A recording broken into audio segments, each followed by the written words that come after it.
Around here, and this very mountain, the first dwarves appeared in this very cave. The dwarves were dedicated, and they were relentless in all their pursuits. They carved their grand homes of stone, and they built fantastic structures. And they had the courage of steel to face the fiercest monsters. So we're catching up on A Game of Dwarves here at Gamescom, and we've caught up with Sebastian once again. It seems the game has progressed nicely. What's been new? What's been added? What have you been working on? Yeah, okay, we've been working a lot on the feedback for the player. Like, we've added so much user interface, so many warnings and systems for that, like sound effects, so the player won't get surprised when his dwarfs die of starvation. So he'll actually have a chance to do something about it.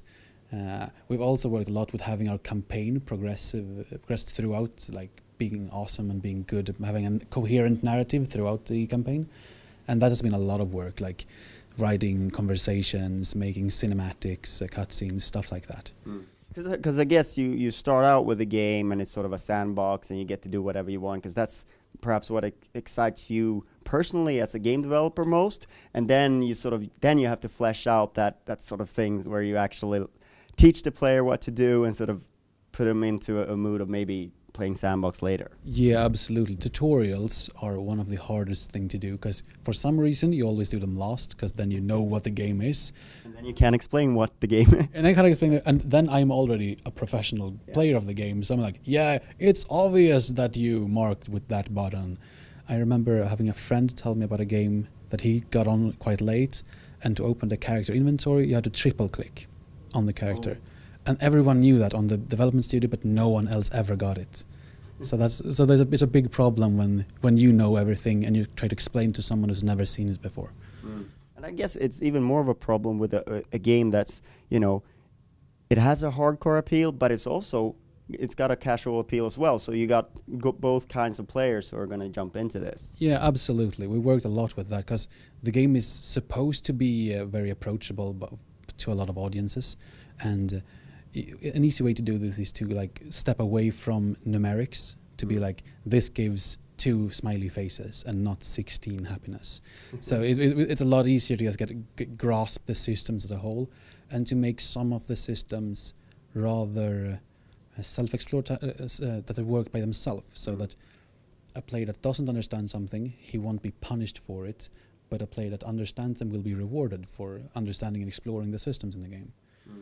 We talked a little bit about the happiness, and I think a lot of simulation players, they want to keep their dwarves very unhappy. Do you sort of punish that, or is that up to the player how they want to approach that?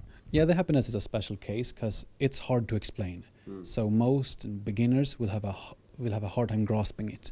So if it was if it punished the player too much, a lot of the new players would fail to play the game. They'd have unhappy dwarves, and they'll have sad dwarves that won't work, stuff like that. So it's not that much of a punishment. However, the dwarves will really try to tell you that they're unhappy. They'll cry, they'll be moaning, but we won't actually punish you. So that's the way we've solved that. So most of what I've seen of the game here has been, digging through soil, the first layer of what you do in your dwarf's lair. What can players expect further down? Yeah, the deeper down you dig, the more dangerous stuff gets. After a while, you'll leave the soil layer and you'll get to the rock or to the deep rock, and eventually that's where the really, really hard monsters are. That's where you encounter the skullbuck or the vimp. That's a vampire imp kind of creature.